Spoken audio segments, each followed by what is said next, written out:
اس کو کوئی مناظرے کے ترازو میں نہیں دیکھ رہا ہوں، میں ایک سمجھانے کے لیے بات کر رہا ہوں. بچی میرے پاس آئی، کافی پرانی بات ہے، کہنے لگی مولانا میں ایک لڑکے کو پسند کرتی ہوں، وہ شیعہ نہیں ہے اور جناب علی جو ہے وہ لیکن وہ بہت اچھا لڑکا ہے، تمیزدار ہے، ایسا ویسا. آپ میرے فادر کو سمجھائیں کہ میری شادی اسے کرنے کی اجازت دے دیں. میں وہ شارٹ کر کے بتا رہا ہوں. میں نے کہا کافی لمبا ہمارا ڈسکشن ہوا، it was more than an hour discussion. میں نے کہا بیٹا پہلے مجھے سمجھائیں، اگر میری سمجھ میں آ گیا تو پھر میں آپ کے فادر کو سمجھانے کی کوشش کروں گا، لیکن پھر بھی میں گارنٹی نہیں دے رہا ہوں کہ آپ کے بابا میری بات مانیں گے، because he is not bound to obey me or to مطلب فالو می. تو اسے بہت ساری باتیں بتائیں. آخری بات یہ تھی کہ آقا وہ میری خاطر شیعہ ہونے کو تیار ہے. تو یہاں پر آنے کی بات میں نے اسے ایک سوال پوچھا. میں نے کہا بیٹا مجھے بات بتائیے، فرض کر لیں کہ آپ نے ساری بات کی اور بڑی اچھی بات ہے، تو چلے ہم اس کو سمجھاتے ہیں کہ بھئی مثال کے طور پر تمہارے ابو کو میں نے سمجھایا اور فرض کریں تمہارے ابو نہیں مانے اس بات کے بعد بھی، صحیح تو اختیار تو ان کا ہے، تو کیا وہ لڑکا پھر بھی شیعہ ہو جائے گا؟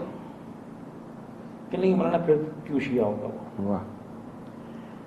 تو میں نے کہا بیٹا دیکھیں میں اس وقت سنی سے شیعہ ہونے کی بات نہیں کر رہا ہوں، شیعہ سے سنی ہونے کی بات نہیں کر رہا ہوں.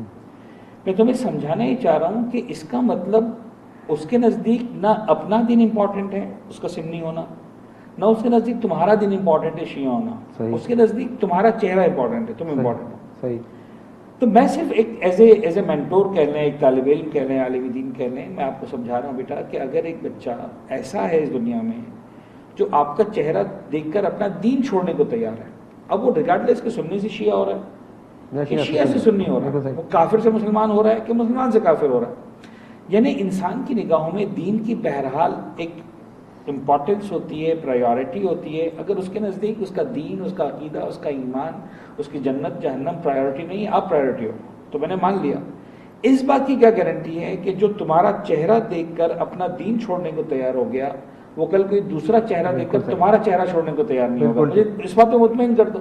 اور ہمارے پاس ایسے ہیں ایسے کیسز کہ جہاں پر فرض کر لیں ارینج میرج ہوئی، جو بچوں نے خود ارینج کی، جس کو آپ لو میرج کہتے ہیں، لیکن یہ کہ چلیں اس طرح کا لو نہیں تھا، سب کچھ سمجھا کے والدین سے بات کر کے کامیاب بھی ہیں. میں یہ نہیں کہہ رہا ہوں کہ 100% اس کو آپ، لیکن ارینج میرج میں بھی پرابلم آتے ہیں، لو میرج میں بھی پرابلم آتے ہیں. اگر آپ اسے ریشو کی بات کریں گے میں کہوں گا لو میرج میں زیادہ پرابلم آتے ہیں. اچھا تو دیکھیں سسٹم جب بات کرتا ہے تو ہمیشہ بات کرتا ہے جنرلائز، صحیح ٹھیک ہے، اس سسٹم کی وجہ سے بعض اوقات آپ کے ڈرا بیکس بھی آتے ہیں، صحیح، لیکن دین جب بات کرتا ہے تو وہ ایک جنرل بات کرتا ہے. پھر پروردگار کا نظام ہے بالکل کہ آپ نے اس کے احکام کی پابندی کی تھی، اس کے فرمان کو مانا تھا، تو اس خدا کو پتا ہے کہ میں نے اس کی زندگی میں کہاں کمپنسیٹ کرنا ہے.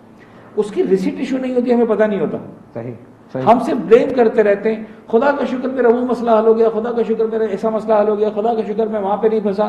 لیکن یہ پروردگار نے کیا سسٹم بنایا ہے؟ جو خدا کا شکر کر رہے ہو ممکن ہے خدا نے تمہارے نصیب میں امتحان لکھا تھا، تم نے یہاں پر وہ امتحان ایکسیپٹ کر لیا، پروردگار نے تمہارا وہاں امتحان ختم کر دیا، تمہیں کیا پتا؟ صحیح بالکل صحیح. تو کلی طور پر اس کو